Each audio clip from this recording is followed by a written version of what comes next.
Chair. Hannah B. at Commonwealth of Massachusetts delegation.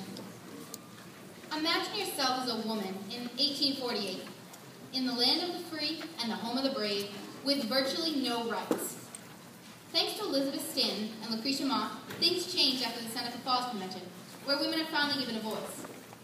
Suffrage grows, progresses, and develops over the following years, until it explodes in 1923 when Alice Paul introduces the Lucretia Mott Amendment, which would give men and women equal rights throughout the states.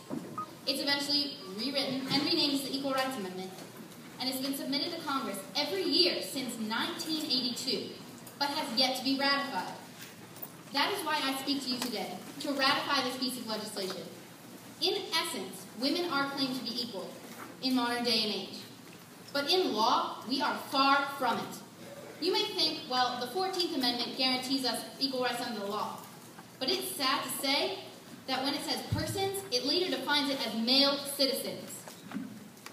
Without a constitutional backbone, equality will continue to be an empty promise throughout our nation. My proposal's main focus is to give women the equality we deserve, that we should be entitled to, but aren't. Thank you, and I yield the remainder of my time to my closing summation. Thank you, Sir Chair. Evan Ford from Tennessee. I know I immediately seem like the bad guy as a boy for standing up against the Equal Rights Amendment, but this is actually not for reasons that I don't believe that women deserve equal rights, but I also believe that they deserve protection. And what this amendment immediately does is revokes all protection laws for women. For instance, if a man attacks a woman without any weapon, she is allowed to protect herself with a weapon. For instance, or if he attacks him with a knife, if he attacks her with a knife, she can shoot him with a gun, and it's not considered a murder. It's considered self-defense. This helps women protect themselves against men who, regardless of how your feminist status or things like that, men usually are larger than women. So women need extra protection, but this law will prohibit this law in individual states and others. Men can sue for their constitutional rights to attack a woman as if she were a man. For instance, domestic violence would no longer exist when a man hits a woman. It would just be considered basic assault. And I think that this is sort of an addition, military stipulations for this. Women being added into the draft, women being deployed in combat areas. This would incur a huge cost to the military as well, because they would have to facilitate women on the front line. So thus, it would completely alter the way that women are treated, not just in a good way, but also in negative ways, because they would no longer be under the protection of the law due to some problems that men can pose for women. This is actually getting in the way of women's progress, because it is not specifying what it is asking for. It is simply saying that women and men cannot be separated at all, when rather they should not be separated in the workplace. They should not be separated by government, and they should not be separated socially. But they should be separated in some very important safety issues. Thus, I yield my time to the chair. Thank you. Thank you, Ryan Miller, Commonwealth of Massachusetts delegation. Susan B. Anthony, Michelle Obama, Condoleezza Rice. Please display your placard. Oh, sorry. Elizabeth Stanton, Mary Flanagan. These are all very important women from all times in history that have exhibited courage, strength, intelligence, and the will to fight for the equality that our country epitomizes. These women have proven that females are fully capable of doing everything a man can. In a changing world such as the one we are living in today, the roles of women in society are incredibly growing. In many cases nowadays, women are often the financial providers in families.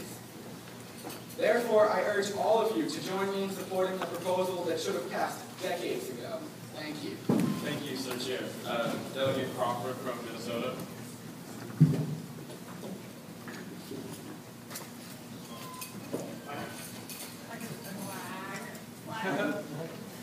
Okay. At no place in the Constitution do they actually give a single person or a single group of people given rights. This is the type of ratification that ensures that there will be others that will also be negative in the future. Let's say based off of race or other single factors that are completely uncontrollable. Merely a reintroduced version of the 14th Amendment, clearing up the misunderstandings, whatever they may be, based on the word citizen, would be much better and produce much more positive results. In a questioning period, the author couldn't even find the exact place where the word citizen is actually defined just as men. Why would we pass such a ratification as this? I yield my time to the chair. Thank you, Mr. Chair. Matt Sperry, Massachusetts delegation. It is ludicrous that in this day and age, we do not allow women to fight in combat. Please just let your piker.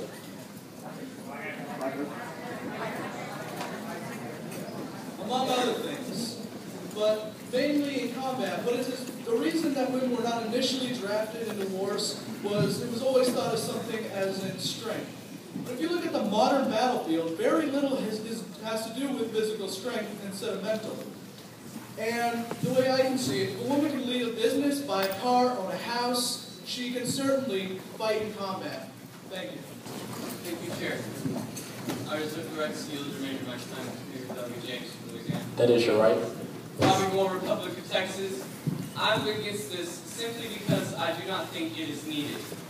Don't get me wrong. I love women's rights. I love women, and I respect them. But we have to think about employers. You see, when an employer is looking for a job, he or she makes the decision whether he is looking for a male or a female. Think about this.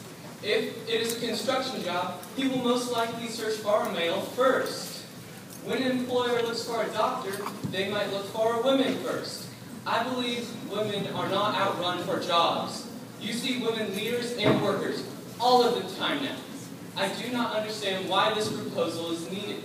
I urge you not to vote for this proposal because I don't think it is needed. I yield the remainder of my time to Delegate James from Louisiana. Catherine James, Louisiana. Thank you so, Chair. This proposal has many potential positive aspects. However, those aspects are already covered by current law. The negative aspects, as previously mentioned, such as roles of the military. To prove that point, the military is currently engaging in a project to build combat gear for women to fit the different muscular build and body type, the different way that they act. And it's taken millions of dollars already, and they can't find a solution that fits the women's body. It still allows them to move and kind of way they maneuver the way that they would need to protect themselves in combat. As for protectionism, in my AP government class, we refer to it as protectionism. Many women are happy with the role that they play. I know that I personally don't feel threatened. I know that I feel like, look at half of the delegates here are women. The positive aspects that this would provide are already allotted for, and the negative make it unnecessary. I yield my time to the chair.